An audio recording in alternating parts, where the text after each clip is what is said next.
Cek, cek, cek. Kedengeran nggak semua sampai belakang di atas kedengeran?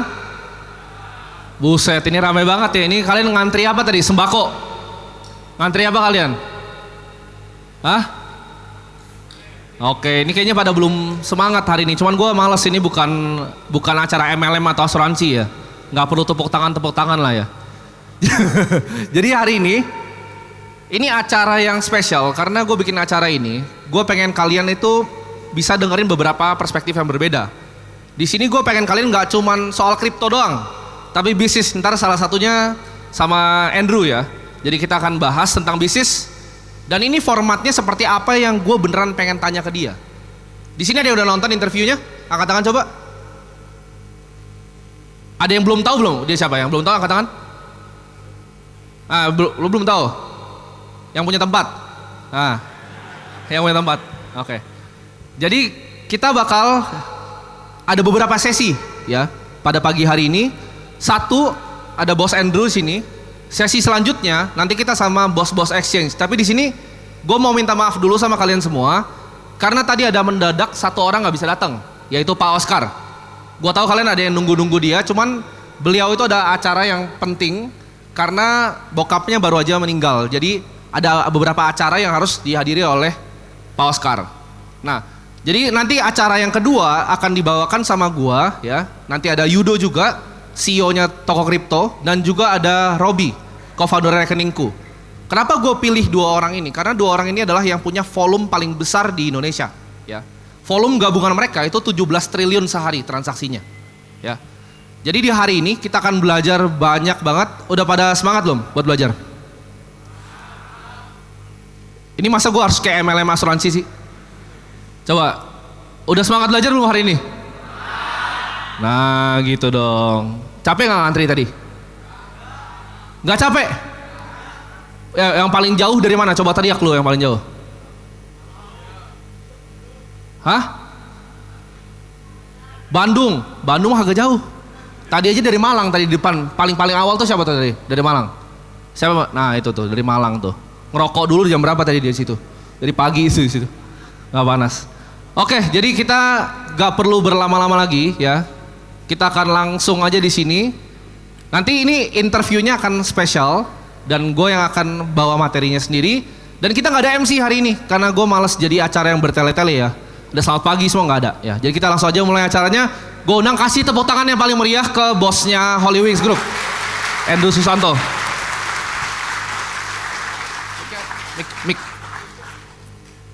Oke. Ini gue udah siapin pertanyaan nih buat lo bro. Jadi gue mesti nyontek dulu nih sini. Oke.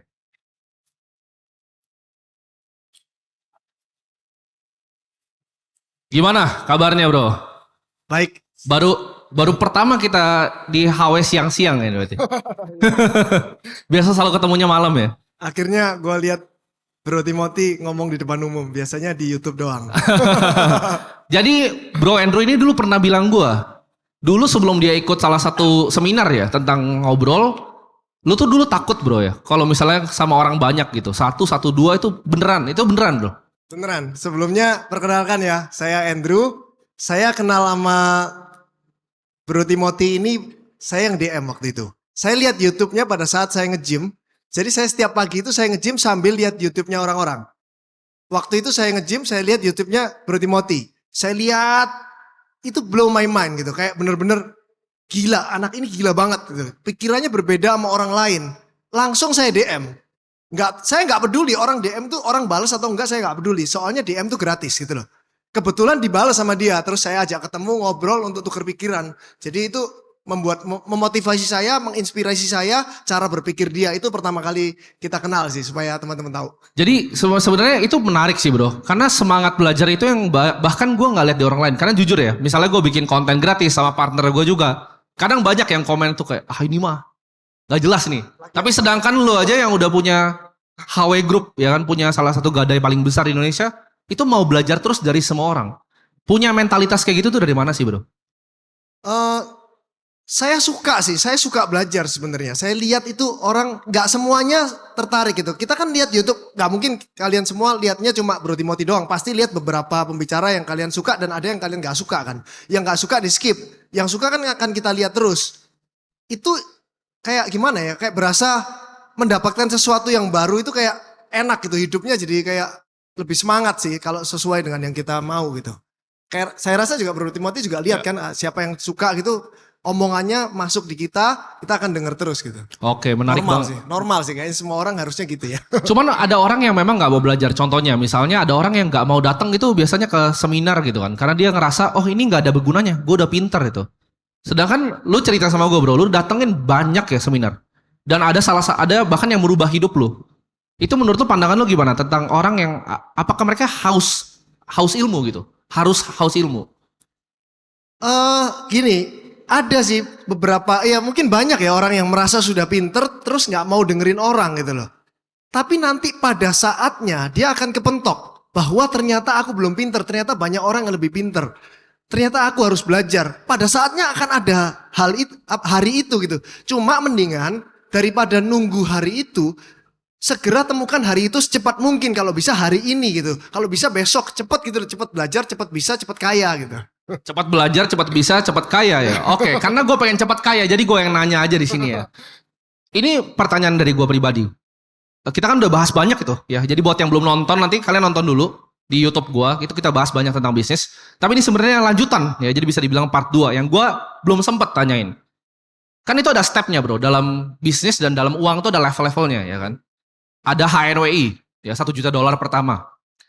Nah itu struggle lu apa bro yang bisa break dari HNWI sampai akhirnya bisa ke 300M and beyond? Itu perbedaan di otaknya apa itu? Karena gue rasa dari 1M ke 15-nya udah beda tuh orangnya pasti. Ya kan? Dari 0 sampai 1M aja udah beda tuh. Nah ini bedanya apa bro? Perlu apa di otak kita bisa nyampe situ? Oke. Disclaimer dulu nih ya. Jadi biasanya kalau saya diundang atau siapapun diundang ke podcast atau ketemu orang itu, biasanya kita itu dikasih kisi-kisi orang itu rata-rata. Supaya kalian tahu behind the scenes ya. Biasanya itu dikasih kisi-kisi. Pertanyaannya nanti tentang 1, 2, 3, 4, 5 ini ya. Nanti kita kembangkan di sana. Khusus Bro Timothy ini gak mau ngasih dia. Udah nanti kita di sana. Jadi kita gak bisa mempersiapkan apa-apa. Jadi kita apa adanya aja. Gak tahu harus bilang gak tahu, tahu bilang gak tahu. Ini pun gak dibilangin. Yang part 1 pun gak dikasih tahu, pokoknya nanti, pokoknya bro, pokoknya nanti aja bro. Ini khusus dia doang yang kayak gini. Jadi kalau lu kosong, lu gak bakal bisa ngomong apa-apa. Karena kalau orang yang udah disiapin disclaimernya itu, dia akan Google dulu kan. Jadi dia tinggal ngomong apa yang ada di Google gitu. Ini khusus remote ini agak-agak. Jadi saya harus agak-agak ngarang-ngarang ini tapi gak boleh ketahuan gitu. Enggak lah, saya akan cerita apa yang saya tahu gitu kira-kira. HNWI itu kan berapa? 1 juta ya? $1 juta. Jadi pertanyaannya itu dari HNWI ke UHNWI gitu ya. UHNWI itu berapa ya? 300, 500 lah. 500 miliar ya? Iya, miliar. 15 miliar menjadi 500 miliar. Apa yang berubah apa? Yang paling mendasar berubah itu adalah 15 miliar itu orang investasinya di yang aman. Deposito, udah pasti itu. Orang yang duitnya 15 miliar rata-rata, udah pasti banyaknya di deposito. Karena dia takut miskin lagi. Dia udah di zona nyaman, punya 15M ini udah nyaman. Mobilnya udah Lexus, mobilnya udah BMW, mobilnya udah Mercy. Dia gak mau balik lagi jadi kaya. Jadi dia harus aman, dia taruh deposito, dia kalau ditawarin investasi oleh orang lain, dia lebih cenderung untuk menolak, gak membuka pikiran. Tapi begitu uang kamu sudah di 3 digit miliar, itu lebih membuka pikiran. Resikonya apa? Kalau saya nggak masuk, rugi. Saya mendingan gini, saya mendingan rugi berinvestasi daripada saya nggak berinvestasi, duit saya diem. Lebih ke situ. Opportunity cost berarti. Ya, opportunity itu sayang kalau saya nggak masuk. Walaupun ini bisa berdarah-darah, tapi kalau jadi bisa jackpot, saya mendingan ambil itu. Itu pikirannya UHNWI. Jadi yang bisa berubah itu adalah jackpot ya? Ya. Oke. Kan waktu itu dulu kan, lu itu melihat peluang waktu 2020, tepatnya di ini, Holy Wings Group. Lu invest dana di sana kan, untuk jadi pemegang saham. Apakah itu termasuk salah satu play-nya gitu? Berani, di saat waktu itu COVID, mungkin orang gak ada yang berani taruh duit sebanyak itu bro. Ya. Di suatu tempat. Jadi saya masuk di Holy Wings Group ini kan tahun 2020 tuh. Gak ada yang berani masuk karena restorannya tutup gitu. Dia pada saat itu dia menjual holdingnya. Murah nggak? Enggak. Mahal nggak? Enggak. Just the fair price. Tapi itu dijual pada saat itu. Kalau kamu nunggu restorannya dibuka, terus kamu mau beli, ya bisa mungkin. Tapi harganya mahal atau mungkin tidak dijual gitu loh. Kalau nunggu di IPO ya mungkin akan harganya udah sesuai dengan harga IPO itu udah mahal gitu. Jadi mendingan saya memberanikan diri, rugi pun nggak apa-apa, tapi tetap dihitung ya. Daripada nggak berani untuk masuk gitu loh. Toh juga uangnya itu ada gitu. Mau ditaruh deposito mau sampai kapan gitu. Jadi itu perbedaan dari HNWI yang cuma $1 juta sama yang puluhan juta dolar ya. Kira-kira gitu. Dia berani masuk. Nah, berani masuknya itu terukurnya seperti apa, bro? Karena kan lu juga salah satu owner di Atlas juga kan. Itu kan modalnya luar biasa besar ya. Kenapa berani gitu waktu itu buka di Bali, di Canggu? Apa keyakinan lu, oh ini mungkin balik modal? Oh ya, saya pertama kali masuk kan Atlas dulu sebelum holdingnya Holy Wings saya masuk di Atlas dulu. Salah satu outletnya Holy Wings. Kenapa saya berani masuk? Karena dia buka beach club terbesar di Bali. Jadi foundernya itu kan Ivan sama Eka kan. Jalan pikiran dia karena Vince itu 1,9 hektar. Kita tadinya mau cari yang 5.000 meter atau 7.000 meter. Supaya aman kayak Potato Head kan 5.000 meter ya. Supaya aman kita 5.000 supaya investasinya nggak terlalu besar. Tapi jalan pikiran mereka adalah itu nggak aman. Kalau mau aman harus lebih besar dari dia. Udah nggak mungkin sepi gitu loh. Apa alasannya untuk gagal? Udah nggak ada. Jadi mendingan investasi gede sekalian tapi aman gitu daripada kita tanggung-tanggung tapi nanti nggak ada yang datang malah habis gitu. Dengan pikiran dia seperti itu masuk akal maka saya berani masuk. Gitu. Oke, jadi harus calculated juga ya resiko yang diambil. Ini mungkin kita tarik mundur dulu karena teman-teman di sini mungkin banyak yang levelnya belum sampai bahkan di HNWI. Kita akan mulai mungkin yang teman-teman bisa relate semua yaitu mulai awal bisnis. Kan bisnis banyak yang bilang butuh modal, bro. Ya. Nah, butuh modal ini untuk teman-teman yang baru mulai, saran lu itu apa, gimana caranya mereka bisa dapat fundingnya? Apakah bagusnya hutang sama bank? Apakah bagusnya raising money dari investor? Kalau lu disuruh ulang lagi, bro, dengan knowledge lu sekarang, suruh bikin bisnis tanpa modal, lu bakal fundingnya seperti apa? Oke, ini penting nih. Semua orang kaya, semua orang punya duit, dia lagi cari orang yang bisa ditaruh uangnya untuk digandakan. Dan banyak dari kita yang umur 20-an itu ya, kita punya skillnya, kita mau gandakan tapi kita nggak punya uang gitu. Kita ada idenya, kita mau melakukan sesuatu tapi kita nggak punya uang. Coba track record kita dipikirin dulu. Kamu tanya, kamu kumpul sama temen kamu ini, 6 orang, 7 orang, 10 orang, atau 4 orang. Kamu taruh handphonemu di meja, kamu rekam, kamu tinggal kencing, kamu diomongin apa sama teman-teman kamu? Kalau mereka ngomongin kamu jelek, artinya kamu itu nggak trusted. Orang nggak akan taruh uang di kamu juga kan. Kalau ngomonginnya orang ini hebat, orang ini bisa dipercaya, orang ini bisa dipakai, orang kaya akan cari kamu. Orang akan naruh uang di kamu gitu loh. Itu fun. Kamu nggak usah fundraise, orang akan cari kamu karena track recordmu bagus. Coba kalian cek ke teman-teman. Saya itu namanya gimana sih? Dipercaya nggak sama orang? Apakah saya punya utang nggak bayar? Atau saya itu orangnya nggak cengli, nggak fair? Itu yang orang nggak mau naruh uang di kamu nantinya. Kira-kira gitu bro. Oke, jadi bikin kepercayaannya. Nah, setelah bikin teman-teman udah bikin kepercayaan mau mulai suatu bisnisnya, apa yang bisa bikin suatu bisnis itu punya competitive advantage atau kalau misalnya Buffett bilang adalah economic moat gitu. Kayak ada paritnya membentang luas antara kita dengan kompetitor. Karena gue lihat sendiri dari bisnis lu ya, Pusat Gali Indonesia itu biasanya ditempelin kan kayak Indomaret sama Alfamart sama salah satu kompetitor juga yang raja itu depannya. Cara lu biar bisa stand out dari mungkin segi visual, segi apa itu gimana caranya, bro? Mungkin saya flashback dari awal dulu itu. Jadi Gadai itu saya mulai tahun 2006. Di mana tahun 2006 itu saya lagi kuliah, nyelesain tugas akhir. Saya sarjana hukum, tugas akhir saya itu tentang perbandingan koperasi simpan pinjam dengan pegadaian dari segi hukum. Di mana pada tahun 2006 itu pegadaian belum diatur oleh OJK. Belum diatur oleh pemerintah Indonesia bahwa pegadaian itu boleh untuk swasta. Tahun 90-an, tahun berapa ya? Ya tahun 1900-an pegadaian sudah berdiri, pegadaian hijau punya pemerintah. Dan itu dimonopoli oleh pemerintah, swasta tidak boleh buka. Tahun 2000-an ada undang-undang anti monopoli, di mana pemerintah tidak boleh memonopoli itu gitu. Tapi belum diatur pegadaiannya, disitulah ada glitch kan. Jadi saya bisa buka duluan, dapat izinnya enggak, ngelanggar hukum enggak, jadi masih abu-abu. Jadi saya pertama kali yang buka gadai di Jakarta itu. Pertama kali nggak ada, saya pionir di sana, jadi saya dapat marketnya dulu. Itu Oke. awalnya gitu. Dan sejak itu lu selalu digadai aja. Karena ini pertanyaan yang mungkin anak-anak muda itu bingung. Mereka itu banyak kan di sini ada yang idealis juga. Jadi idealis akan mau lakuin apa yang mereka mau, sama lakuin yang emang udah ada uangnya di depan mata. Oh iya. Kalau saran lu tuh apa bro untuk teman-teman yang mungkin baru mau mulai seperti itu? Oke, saran saya gini, pada tahun 2006, saya itu lulusan UPH.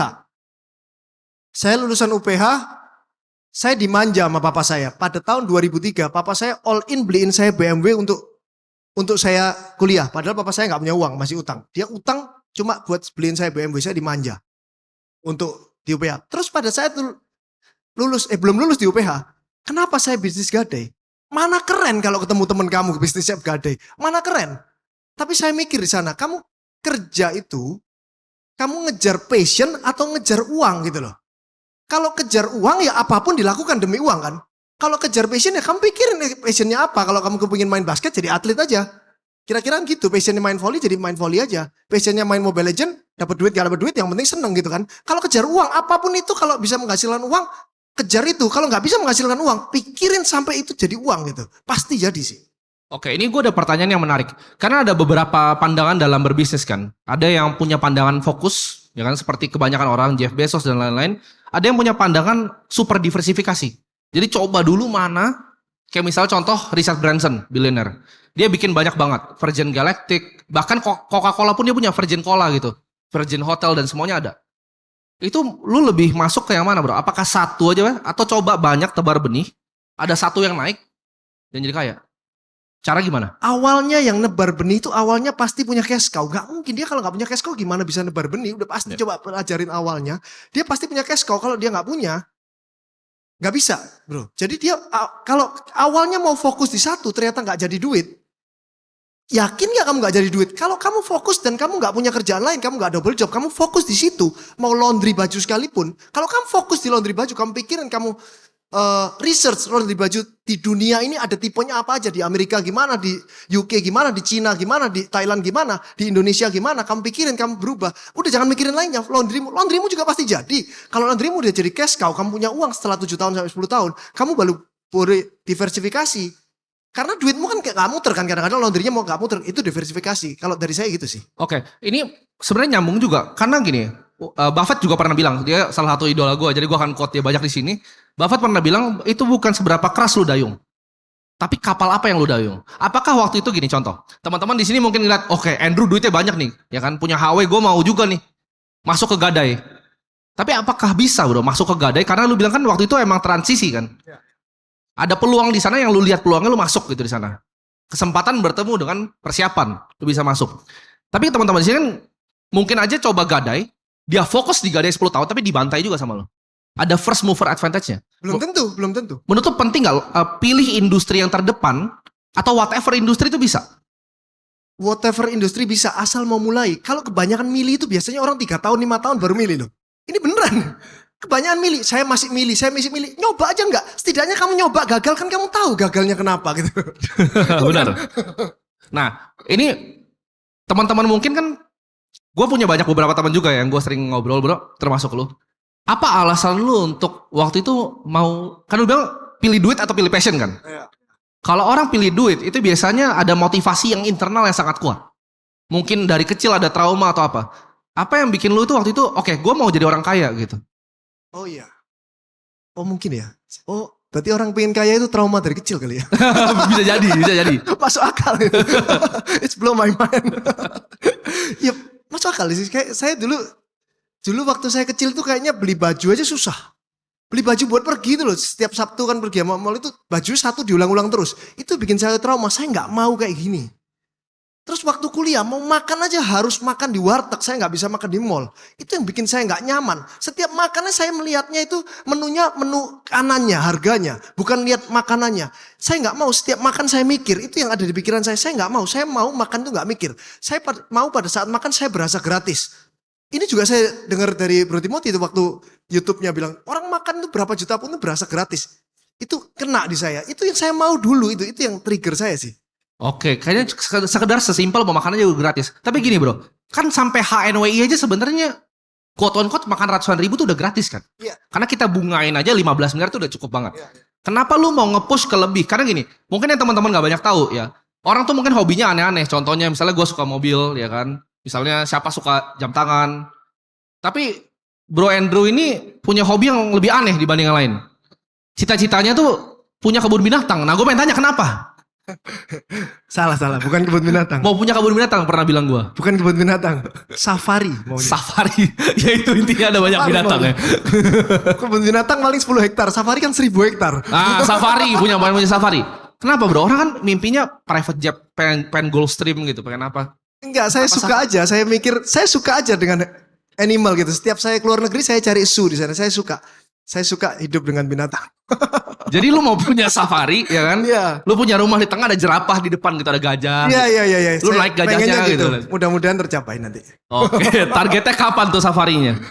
Ya mungkin 10 tahun lagi lah ya. Itu inspirasi dari mana? Apakah dari pangeran Arab itu dia pelihara macan, ular, semua itu? Oh enggak, kalau itu kan punya dia pribadi. Saya pinginnya juga untuk umum gitu loh. Jadi sekalian lihat. Oke, Jadi, mau bikin taman safari taman gitu. safari, kepengennya gitu. Oke, menarik banget.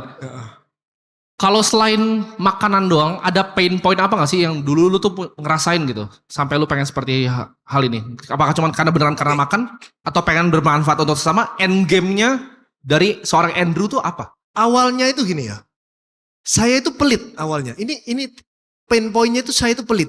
Jadi saya itu dulu terkenal pelit juga. Orangnya itu pelit gitu loh. Hitung-hitungan sama orang. Dari awal itu diomong itu Andrew itu suka hitung-hitungan. Orangnya terlalu hitung-hitungan. Nggak cincai gitu loh. Apa sih cincai bahasa Indonesia-nya? Apa ya cincai? Apa ya cincai ya? Apa ya? Tahu lah ya. Kalau nggak tahu tanya temannya lah. Nggak cincai orangnya. Semua selalu dihitung. Dan itu mengganggu saya. Kok saya gini ya orangnya? Caranya saya berubah supaya menjadi cincai dan gak pelit itu gimana ya? Di pikiran saya cuma cari uang sebanyak-banyaknya sampai itu gak berharga buat kamu untuk bayar makan itu. Bayarin makan temen itu gak berharga.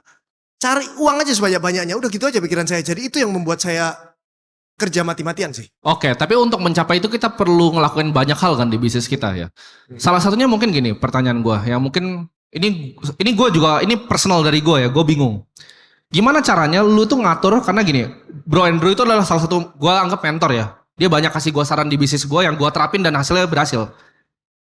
Cara lu ngukur keberhasilan itu seperti apa? Contohnya dari KPI kah? OKR, apa yang lu kerjain sistemnya di tim lu untuk ngukur apa yang lu kerjain itu berhasil. Biasanya apa?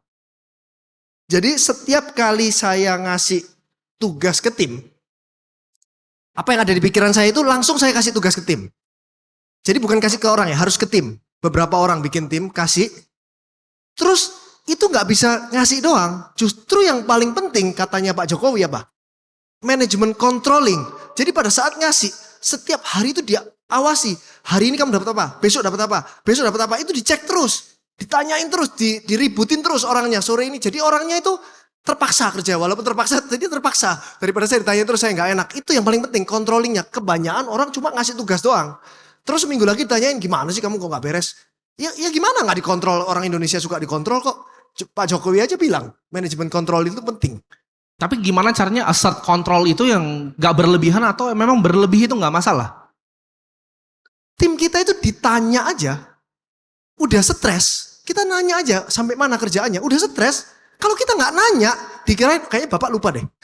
Jadi gak perlu sampai gitu. Udah sampai mana hari ini? Bikin grup di WA itu loh. Sore ditanyain itu. Itu benar tadi pagi sampai tadi pagi saya masih nge-gym dan lihat YouTube-nya Bro Timothy untuk persiapan ini. Saya lihat dulu. Dia bilang, orang yang HNWI atau HNWI itu nggak mau terima telepon. Saya kayaknya udah dari 10 tahun lalu semua telepon yang masuk saya reject. Mau karyawan mau apa saya reject, nggak mau saya. Kenapa kamu telepon? Bahkan kalau telepon terus saya angkat, saya marahin. Kenapa sih kamu harus telepon? Kenapa nggak WA aja sih?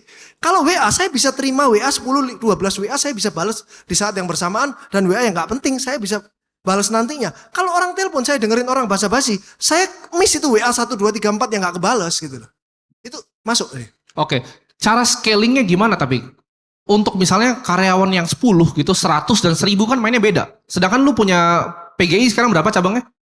800 cabang ya. Itu kira-kira karyawan berapa total semua? 3.000 kurang lebih. 3.000 karyawan plus HW Group karyawan berapa itu? 6.000 mungkin ya. 6.000 berarti sekitar 9.000 ya. Hampir 10.000 karyawan lo.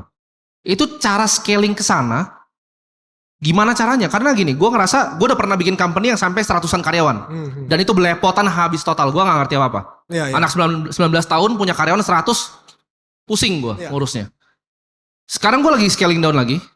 Dan gimana caranya gue bisa scale sampai tadi ribuan dengan cara yang tepat? Ya, cara yang tepat banyak. Cara yang cepat yang susah. Kalau tepat banyak. Saya dulu waktu 2006 sampai 2016, mungkin 10 tahun, saya nggak punya teman. Teman saya itu semua karyawan saya. Saya pergi minum sama karyawan saya. Saya pergi keluar kota sama karyawan saya. Saya ke Bali sama karyawan saya. Mabok pun sama karyawan saya.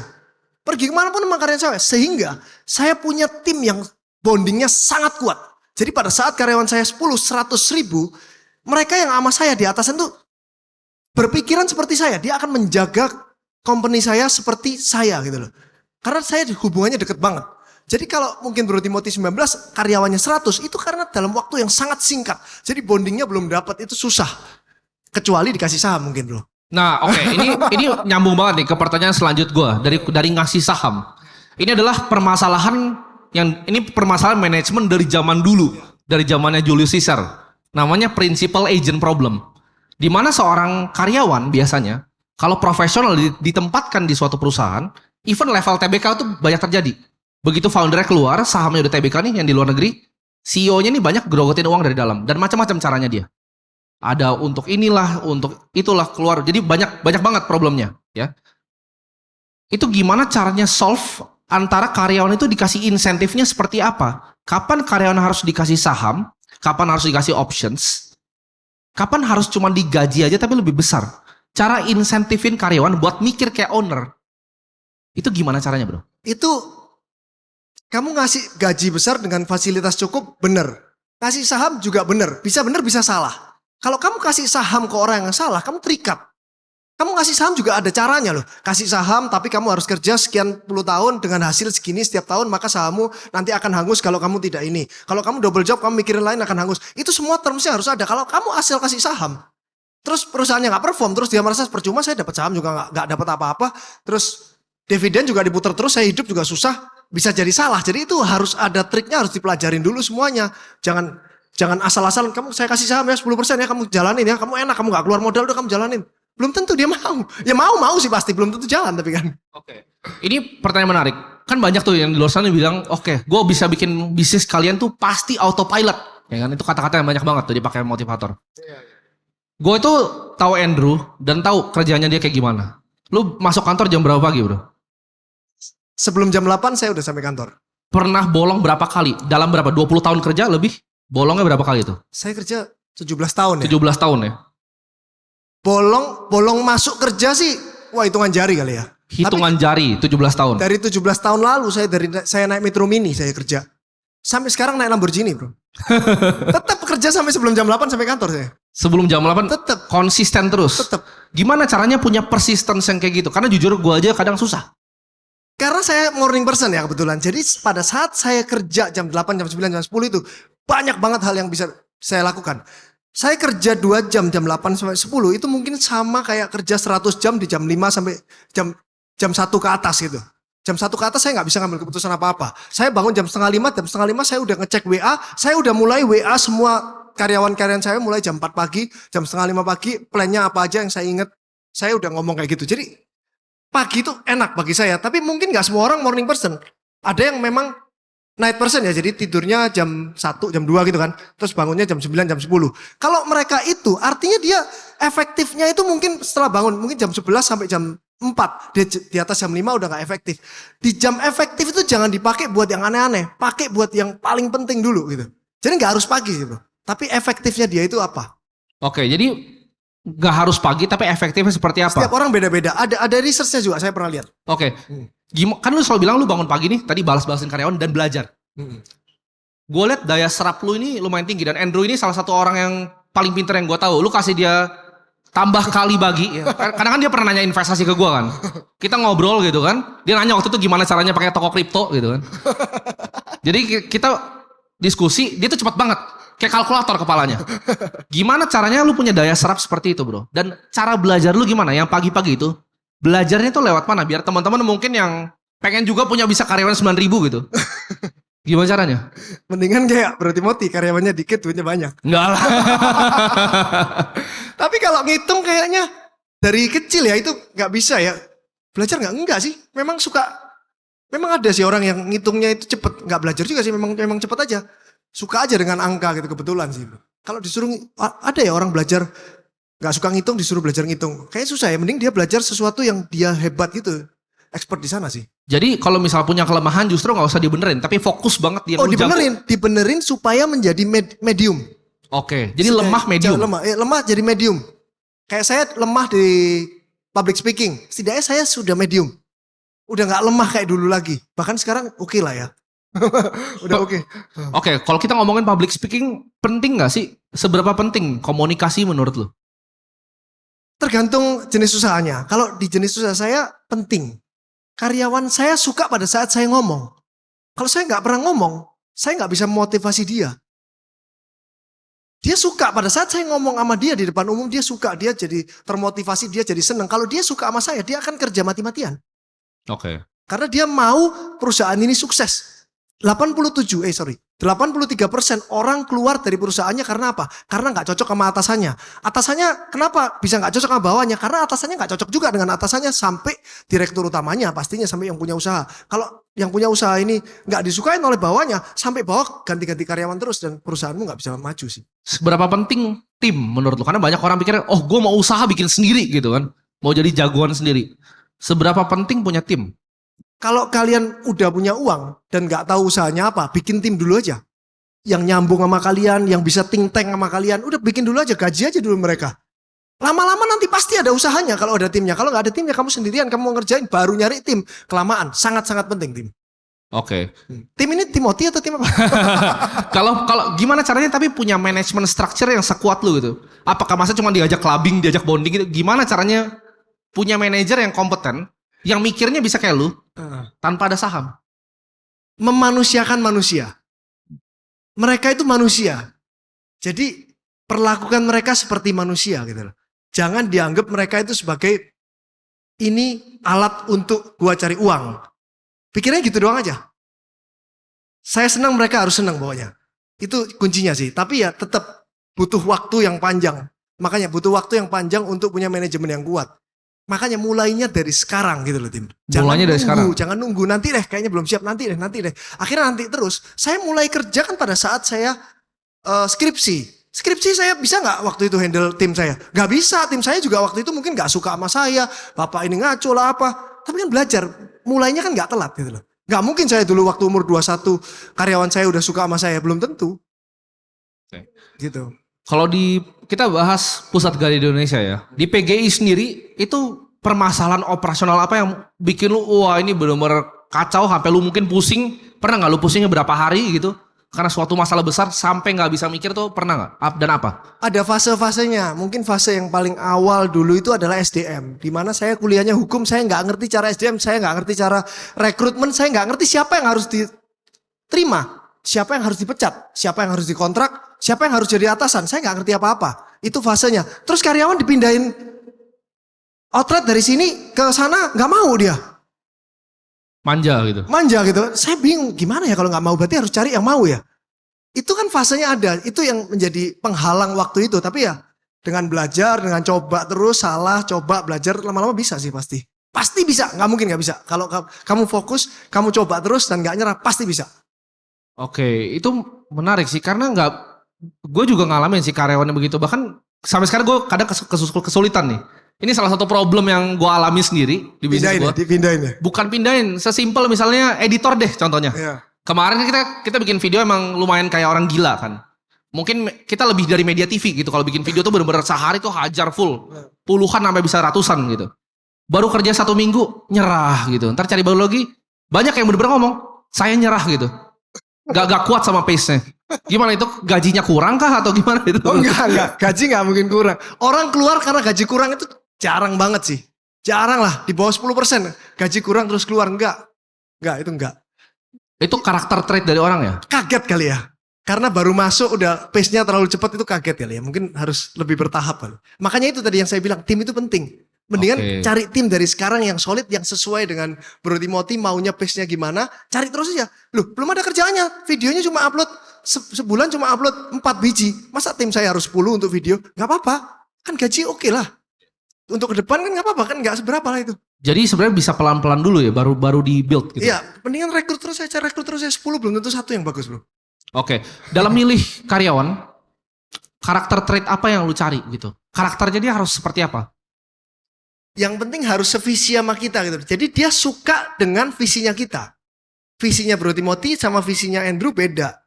Andrew sukanya maunya gimana. Dan dia setuju gitu. Oh iya bener ini menurut Andrew setuju. Kalau dia merasa kita bener, dia akan lakukan apa yang kita mau lakukan gitu. Walaupun segila tadi ya. Tadi Bro Timothy bilang kerjanya gitu. Oh iya tapi bener lah pokoknya Bro Timothy bener lah. Memang harus gini gitu. Itu dulu. Oke, Gitu. menarik banget. Kalau dari awal dia merasa wah gila banget sih ini orang. Kerja sampai segitunya sih cari duit. Udah gak bisa dia berarti. Bisanya cuma paling jadi staff. Oke. Jangan dijadiin itu. Tadi itu kan salah satu itu masalah di karyawan, nggak tahu SDM yang mana. Kalau masalah yang benar-benar pusing gitu mungkin tempat lu dirampok atau apa ada nggak? Dirampok pernah tahun 2016. 2015. 2015 itu tantangan besar buat saya. Pegadaian saya dirampok, dibobol pakai alat api. Jadi dia pakai oksigen. Jadi dia bekas tukang las kali ya, punya bengkel las. Dia jebol tembok, dia las api. Sindikatnya terdiri dari 5, satunya oknum TNI. Jadi udah sangat profesional. Satu hari ini dia buka, habisin semua satu gudang.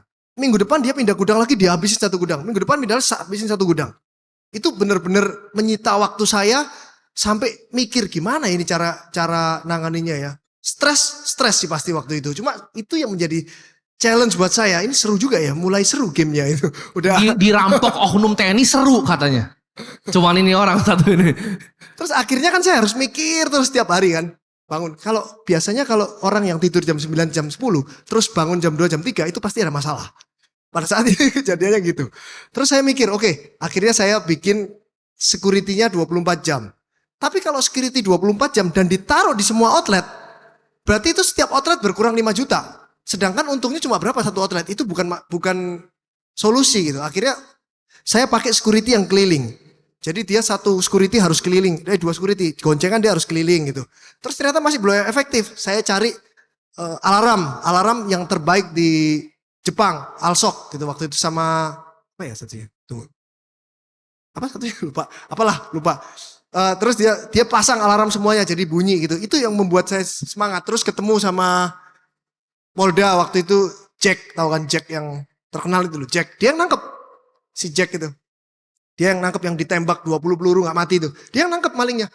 Dia nangkep, terus 5 ketangkep, 1 kabur ditembak mati satunya. Akhirnya beres. Jadi challenge itu lah yang pastilah namanya kerja juga pasti ada turun naiknya. Nah itu manage stresnya pas kejadian seperti itu gimana bro? Manage stresnya ya? Stres sih pasti stres ya. Gak bisa dibilang gak stres. Cuma ya tinggal kita itu pada saat stres, kita mau mundur atau mencari solusi gitu loh. Kalau kita mundur berarti selesai sampai di sana. Cari solusi itu pasti ada. Kamu kan punya temen, punya siapapun bisa ditanyain kan. Saya punya masalah ini, saya punya masalah ini. Biasanya kita itu ada di dalam lingkaran. Anggap kita di dalam lingkaran. Terus orang lain yang bukan kerja di bidang kita atau nggak kerja ikut kita, itu dia di luar lingkaran. Jadi dia akan lihat lebih jelas. Kalau kita tanya ke 1 orang, 2 orang, 10 orang, biasanya akan ada solusi sih. Nggak mungkin nggak ada. Oke. Jangan pasif gitu ya. Ini menarik. Dalam membesarkan PGI sendiri, menurut lu mana yang paling penting? PGI kan intinya bisnisnya lu jualan uang gitu kan. Uang ambil barang orang, kalau dia bayar balikin lagi. Tapi untuk bisnis yang lain yang mungkin kayak HW yang bukan bisnis uang ya. Lebih penting mana sih bro? Apakah produk? Ya kan? Karena banyak teman yang mungkin tanya, apakah hanya perlu jago marketing aja? Atau jago produk aja? Yang mana yang menurut lu lebih penting? Apakah lebih penting jualannya atau produk realnya? Tergantung capital juga sih ini ya. Kalau kalian nggak punya capital, berarti kalian harus unique selling point-nya sangat kuat. Kayak contohnya saya deh di Pegadaian, gampang. Saya terima gadai BPKB motor. Berarti lawan saya siapa? Multi finance besar-besar dong, WOM. Semuanya yang gede-gede Adira. Itu kan udah dari zamannya bapak kita udah kaya banget, udah nggak tahu duitnya udah triliunan. Gimana caranya saya ngelawan dia? Saya nggak punya duit dari nol, dari utang malah. Gimana caranya ngelawan dia? Saya terima BPKB-nya, motornya itu harga berapa? Motor sekarang 20 juta kan? Kalau dimasukin di finance kan diterimanya 16 juta kira-kira kan? Atau mungkin 17 juta gitu kan? Terus dicicil kan? Saya terima dia cuma 2,5 juta. Dimarahin orang saya. Yang bener aja motor saya 20 juta, kamu saya masukin BPKB kamu cuma terima 2 juta, 3 juta. Kamu yang bener aja. Oh iya mohon maaf Pak, saya ajarin karyawan saya, kamu bakal dimarahin. Mohon maaf Pak, tapi kita sekarang juga kamu kasih BPKB, saya foto motornya, saya langsung kasih duitnya Pak. Marah, pergi dia. Balik gak? Balik. Buktinya sampai sekarang saya masih terima kayak gitu.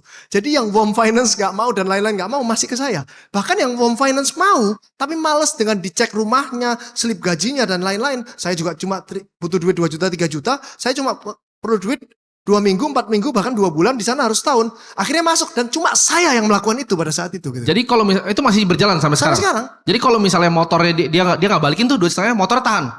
Enggak, dia cuma BPKB-nya doang. Oh, oke. Jadi saya juga ada resiko. Tapi masa sih motor 20 juta dia minjem 2 juta, dia kan nggak bisa jual motornya nanti. Dia kalau mau ngurus BPKB hilang berarti satu, melanggar hukum, memberikan pernyataan surat palsu. Kedua, bikin BPKB duplikat itu juga kira-kira 2,5 juta juga. Kira-kira ngapain mendingan saya tebus gitu. Oke, jadi itu taktik jadi kaya ternyata ya. Motor 20 juta kasih 2,5 juta kreditnya, tahan BPKB. Oke, kalau handphone gimana lo cara mainnya bro? Handphone misalnya 2 juta, lo mintanya berapa? 70%. Jadi handphone itu kenapa saya bisa melejit awal? Karena tadi satu, belum diatur di hukumnya. Jadi saya pertama kali yang main.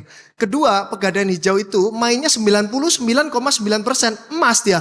Dia nggak mau main handphone. Main handphone tuh bagi dia sangat merepotkan. Setiap bulan harganya turun. Terus nanti ngecek rusak atau enggak. Sedangkan karyawan di Pegadaian Hijau itu supaya kalian tahu ya, dia ada 4.000 outstandingnya sekarang ada 40 triliun kali.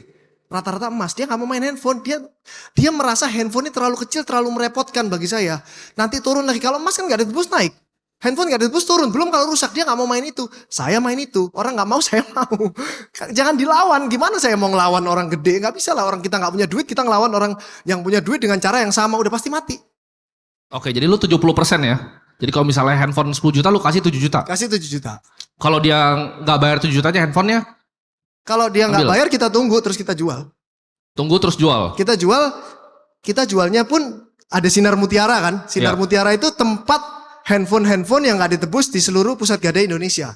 Di sana pun bisa cari uang lagi saya. Yang nggak ditebus itu kan ada reseller datang gitu. Saya nggak nanganin end user bahkan. Cuma reseller doang. Reseller saya itu ada ribuan.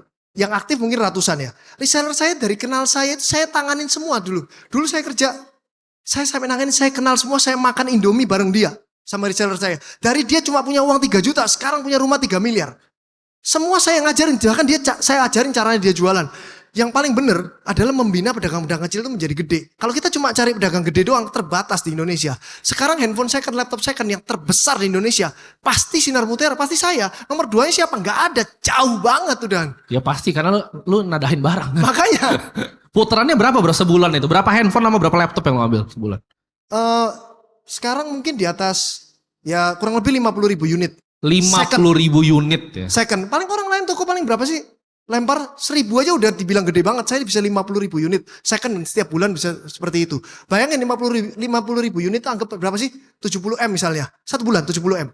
Resellernya untung berapa? 10% paling. 7M sebulan reseller saya untungnya bagi-bagi 100 orang berapa? 70 juta satu orang. Berarti ada yang untungnya 200 juta, ada yang 70 juta, ada yang untung 500 juta, ada yang untung 30 juta. Reseller saya kayak gitu. Mulainya modal 3 juta. 7M saya kasih ke orang, saya bisa aja kerjain sendiri. Jadi lu sebenarnya ini Pegadaian kayak bank microfinance. Kalau gue ngeliatnya kayak bank micro, tapi nggak ada NPL-nya gitu. Karena kalau dia nggak bayar udah handphonenya langsung gue jual, cuan juga gue gitu. Betul. Jadi itu bisnis yang pasti untung. Dia mau kasih uang lu untung, dia nggak kasih uang, handphonenya lu ambil lu untung juga. Betul.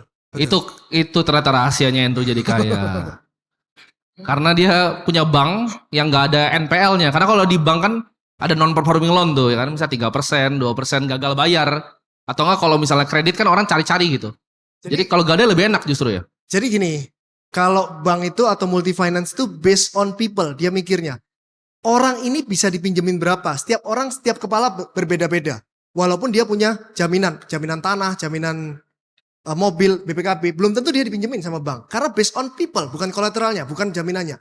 People ini sanggupnya kita ngasih berapa. Terus ada bunga banknya, anggap sekitar bunganya mungkin 24% atau 20% gampangnya. 20%, di 20%-nya itu ada untuk resiko banknya, anggap resikonya 3%. 3% diambil, 17% adalah untung bank. 3% diambil untuk apa? Untuk bayar orang yang nggak bayar. Kan dia minjemin 10 orang, ada yang nggak bayar 1 orang.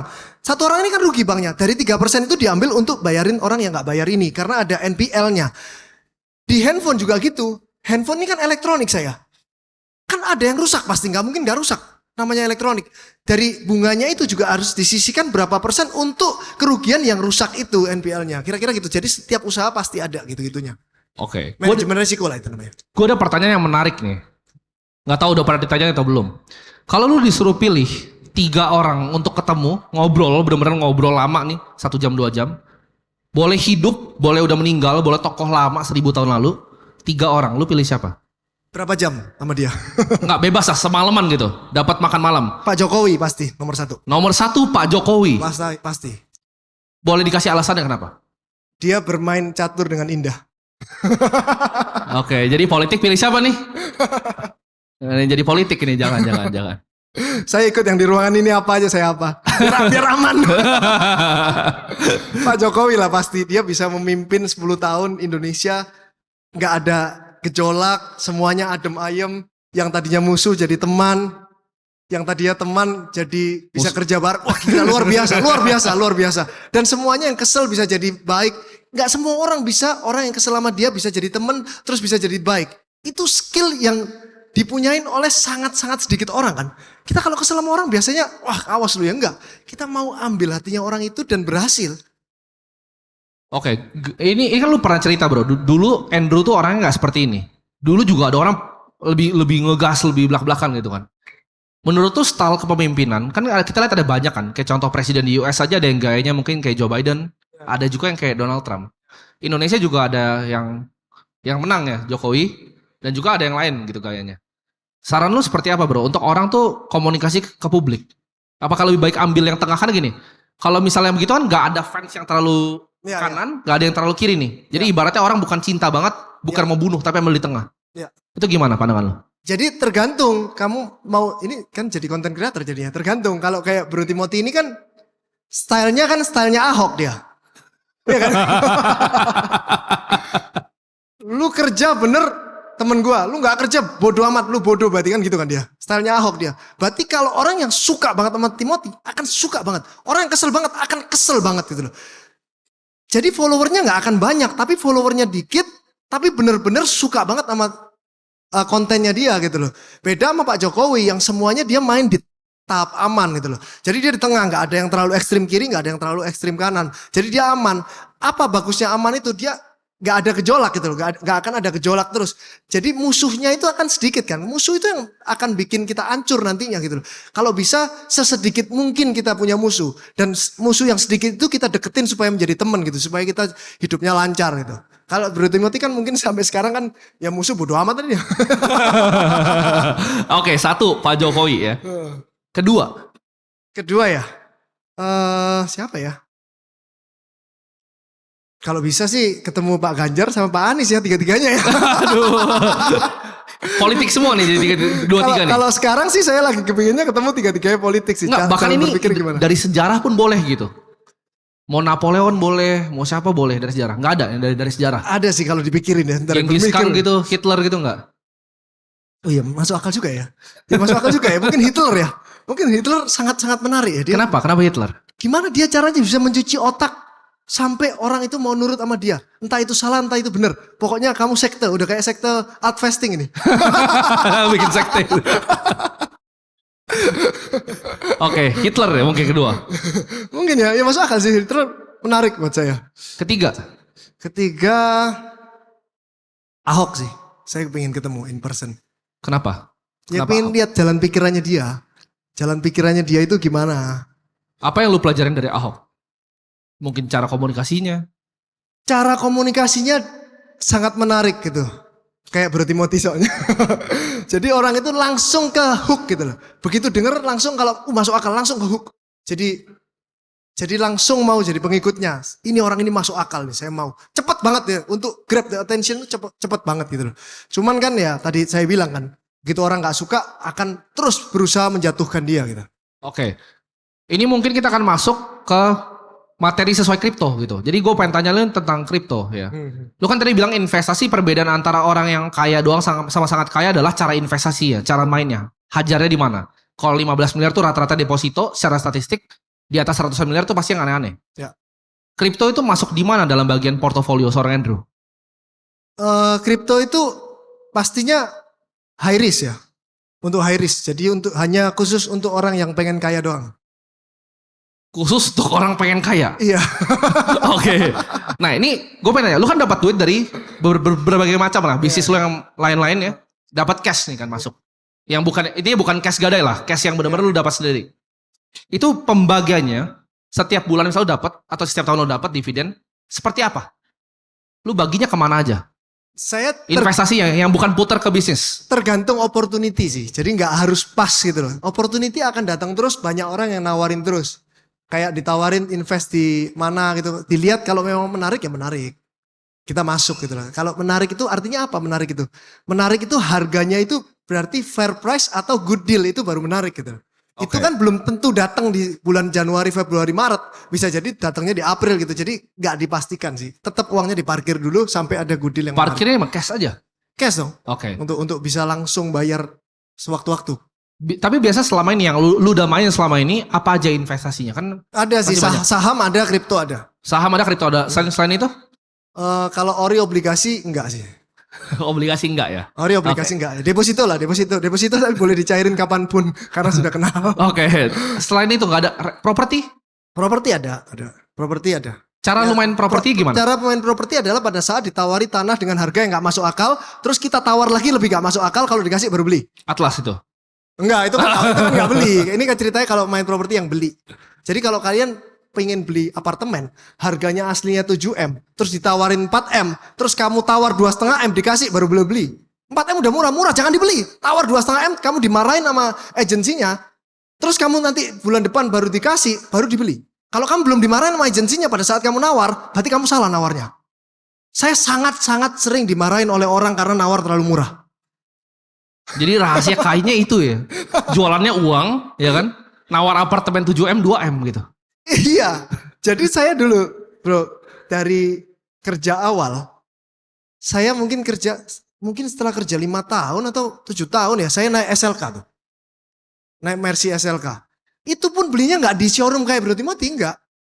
Saya itu jual mobil saya dulu, kenal ada calo yang beli, terus calonya saya mintain nomor telepon, terus saya ditawarin mobil yang orang mau jual. Ini second ya, SLK saya second. Orang mau jual mobilnya ke showroom nih.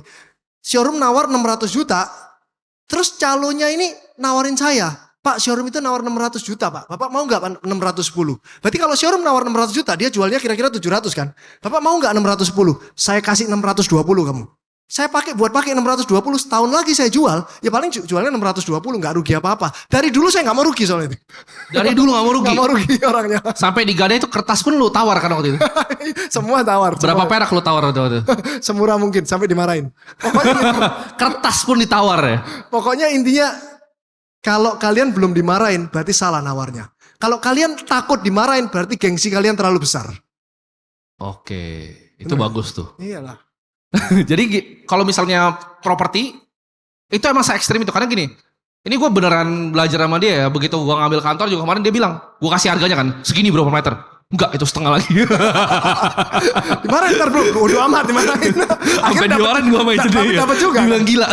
Tapi Bro Timothy salut sih saya. Setiap ngobrol sama saya, dapat insight, langsung dilakukan.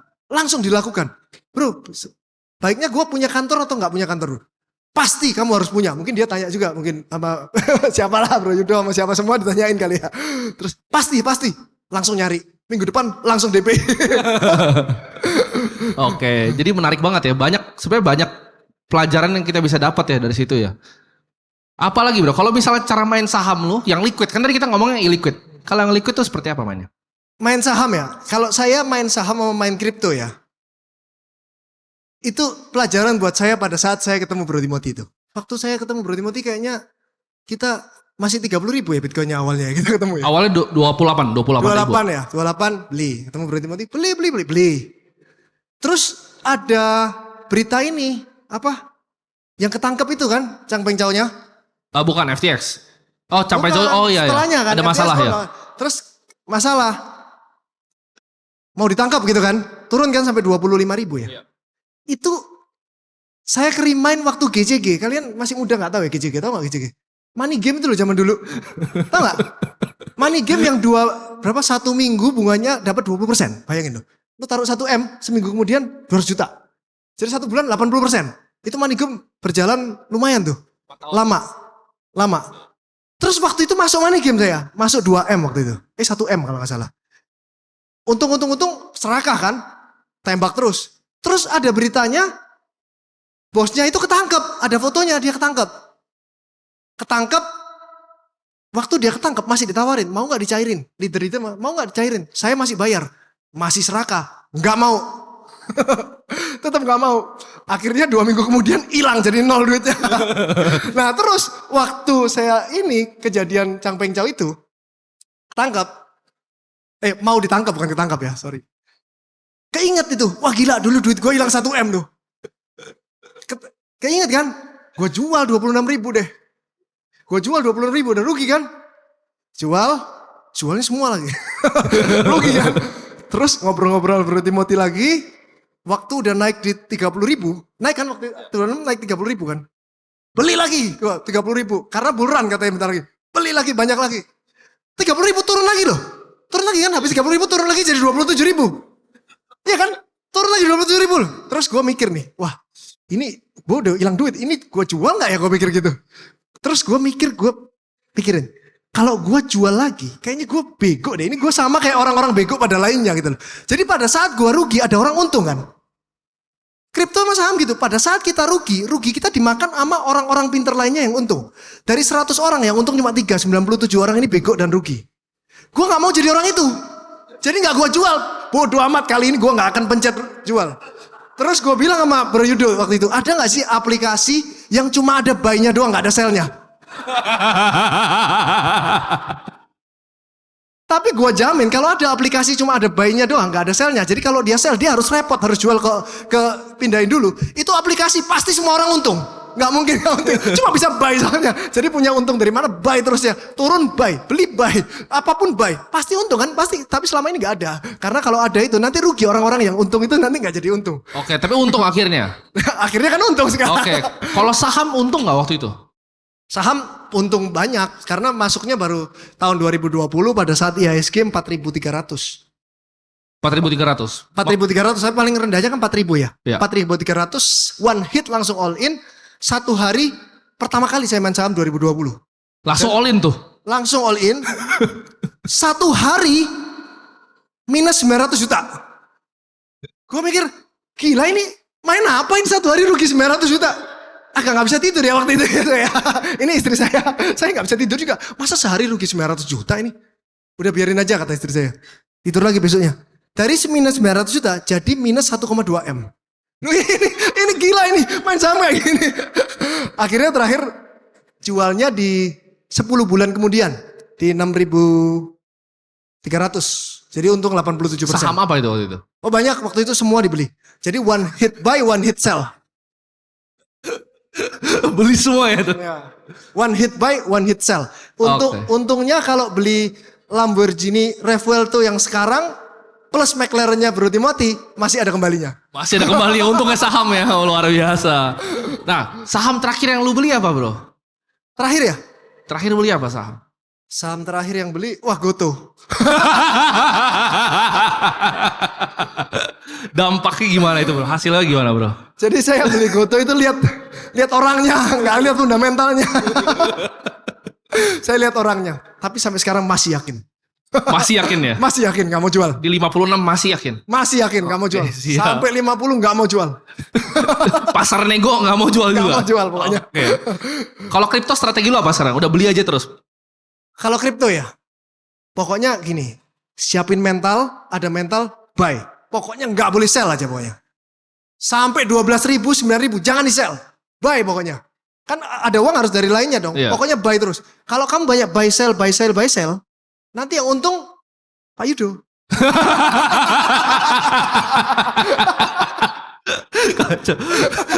Gini bro, gue lagi bujukin dia sebenarnya untuk jadi sellernya Indonesia. Gue bilang cuannya PGI udah hajar aja Iya, semua masuk Bitcoin. terus. Ya itu buy doang kan, Dia itu untung menarik. udah 17 triliun loh bro. Makanya karena buy Ini doang. buy doang Pernah nggak dia sell? Gak pernah. Makanya. Itu harus ditiru itu. Coba selnya kamu rusakin gitu kalau bisa. Buy doang terus. Pasti untung. Kalau buy sell yang untung ini di sini. Iya. Tapi kalau ikut bro alt vesting kan harus buy sell dulu kan, take profit kan. Kalau saya agak nggak setuju, gak apa-apa ya di sini nggak setuju. Gak apa-apa. Boleh ya sharing ya? Boleh. Soalnya menurut saya gini ya, insight saya ya, misalnya kamu ada 10.000 gitu ya, terus untung 3%, 10.300 gitu ya. Ya. Terus kan take profit kan, ngomongnya take profit untuk 3%-nya itu kan. Artinya menurut saya ya, menurut pandangan saya, kalau take profit itu kan menurut kita itu berarti bentar lagi turun dong. Kalau bentar lagi naik ngapain di take profit, biarin aja. Menurut saya ini bentar lagi turun nih, jadi take profit aja, gitu kan. Kalau menurut kamu take profit, menurut kamu bentar lagi turun, jual aja semuanya, jangan take profit. Nanti waktu turun kamu beli aja semuanya, kan untungnya lebih gede. Kalau itu pandangan saya, pandangan bodoh-bodohan saya.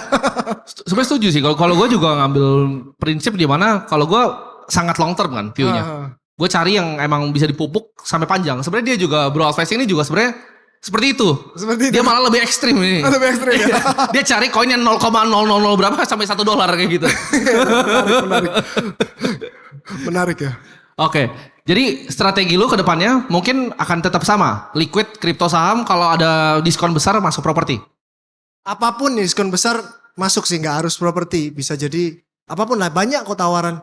Banyak tawaran yang bisa masuk diskon besar. Atau mungkin nggak diskon besar tapi itu bidang yang baru terus kita bisa belajar juga saya masuk. Oke, bidang baru yang bisa belajar pun tetap masuk ya. Ada pesan terakhir nggak untuk teman-teman yang mungkin baru mau mulai bisnis atau boleh saran tentang investasi buat mereka? Ini mungkin teman-teman tadi banyak yang ketawa ya, kita guyonan di sini. Tapi Bro Andrew ini aslinya masuknya tuh sangat terkalkulasi. Jadi nggak sengasal yang dia bilang. Jadi jangan ditelan mentah-mentah ya. Ada saran nggak Bro? Teman-teman di sini kan udah pasti orang-orang yang pengen kaya semuanya. Kalau nggak mungkin hari Minggu pagi ke sini ikut Bro Timothy. Semua followernya Bro Timothy itu, baik yang komen maupun nggak komen, itu semua orang yang sebelum saya mati saya harus kaya. Benar nggak sih? Bener nggak? Suaranya segitu dong, bener nggak? Saya rasa gitu kan. Nah, sekarang coba refleksi diri. Beneran nggak sih kalian itu harus kaya? Maksud saya gitu. Kalau memang beneran harus kaya, bukan di mulut doang, artinya kalian akan melakukan semua hal yang tidak membunuhmu. Apa yang nggak bikin kamu mati, sengsara, menderita, kamu akan lakukan. Tapi coba pikirin, kalau sengsara menderita kayaknya enggak deh, itu kayaknya bukan buat saya deh. Gampang deh. Public speaking, ngomong di depan umum. Wah itu enggak saya, bukan saya banget yang enggak mau deh. Mendingan saya mati daripada saya public speaking. Berarti kalian enggak harus kaya kayaknya gitu loh. Kalau kalian sesuatu yang tidak membunuhmu dan itu bagus buat kamu dan kamu mau melakukan walaupun kamu di depan cuma gagap doang dan kamu lakukan itu, berarti kamu memang beneran harus kaya dan kamu akan kaya. Gitu aja dari saya. Oke, kasih tepuk tangan yang paling meriah buat Bro Andrew Susanto. Thank you Bro. Thank you. Ada plakatnya dari panitia? Bentar Bro, ada. Oh, boleh. Sambil kita nunggu ini, ada yang mau nanya nggak? Ini jarang nih, nanya sama triliuner nih. Ada yang mau nanya? Ah, boleh tuh lo angkat tangan. Teriak aja. Ya, atau maju? Boleh maju sini. Ayo maju. Bentar, sesi tanya jawab dulu. Sini.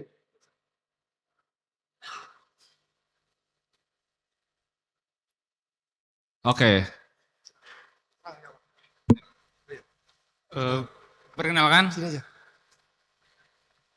nama saya Ahmad Hairul Umam. Saya mau tanya tentang dunia bisnis kok. Kalau tentang dalam dunia bisnis itu, kita gimana caranya kalau udah punya karyawan, bikin sebuah kompetisi agar karyawan itu lebih maju, lebih semangat kerja gimana? Oke. Silakan duduk. Makasih. Gak boleh nanya. Oh boleh. Boleh nanya. Pegang dulu, saya jawab dulu gitu ya. Pertanyaan lagi nggak? Boleh. Berapa? Ada Boleh, dua silakan pertanyaan lagi. sebutin aja. Nanti sebutin aja. Sebutin langsung. Dua dulu aja. Yang paling penting, 2 pertanyaan terpenting dalam hidup kamu. Salah nggak sih kita misalkan kita sharing ke teman tentang sebuah ide yang mau kita buat bukan buat usaha bisnis, tapi takutnya dia teman sendiri yang bikin usaha langsung duluan gitu. Oke, saya jawab. Oke, makasih ya tanyanya. Jadi nomor 1, memang manusia itu suka challenge. Jadi setiap karyawan tuh harus dikasih challenge, itu benar, saya setuju. Kasih dia challenge untuk menyelesaikan suatu tugas. Kasih dia kompetisi, itu gimana caranya? Ya kamu yang tahu dong kasih kompetisi. Tapi saya setuju banget dengan itu. Apalagi kalau kamu kepingin karyawanmu kerja dengan benar, bukan cuma reward. Reward itu 20% dia akan boost kerjaannya kalau ada reward. Apa 80% yang dia supaya boost kerjaannya? Punishment. Orang itu akan lebih takut punishment daripada dapat reward. Karena rata-rata orang Indonesia, yang penting saya selamat, gak perlu bonus pak. Kalau dikasih bonus seneng banget. Begitu ada punishment, pak gak usah bonus nih pak. Yang penting saya gak punishment pak. Jadi mendingan ada reward dan ada punishment gitu jawabannya. Terus nomor 2 tadi. Apa tadi saya bilang? Ide. Kalau misalnya punya ide. Oh salah gak ada ide ya? Temen yang jalanin gitu ya? Enggak. Bisnis itu 99% action, 1% ide. Jadi kamu ngomong aja idemu ke semua orang. Belum tentu orang yang melakukan. Kamu juga belum tentu ngelakuin, kamu ngomong-ngomong terus. Tapi dengan kamu ngomong itu, kamu think tank ke orang. Oh iya bener ya, gak apa-apa. Tapi itu yang saya pikirin dari dulu. Ada ide simpen, ntar dikerjain orang. Kamu ketemu 1000 orang, kamu ngomong, ada ide. Nah, ini gampang nih, tadi saya udah jelasin. Gada itu untungnya kayak gimana, Sinar Mutiara belanja di mana. Kan udah saya jelasin semuanya. Ada gak yang ngerjain ini? Gak ada nanti. Kalaupun ada paling 1. Itu pun hebat banget. Jadi ide itu sebarin aja ke semua orang, nggak apa-apa. Itu untuk melatih otak kamu dapat informasi dari orang luar. Idemu gini, kamu dicaci maki. Kalau bisa ya, pada saat kamu ngelempar ide ke teman-teman, kamu cari teman-teman yang ngeselin, supaya kamu dicaci maki. Oh ide bodoh kamu, mana mungkin jadi. Semakin kamu dicaci maki, semakin kamu jalanin ide itu. Mau ide itu jalan atau enggak, setidaknya kamu belajar dari ide yang tidak jalan. Kalau jalan kamu akan dapat uang dan kamu akan sukses gitu sih. Itu dari saya kira-kira, terima kasih. Oke, thank you banget Bro Andrew. Boleh plakatnya?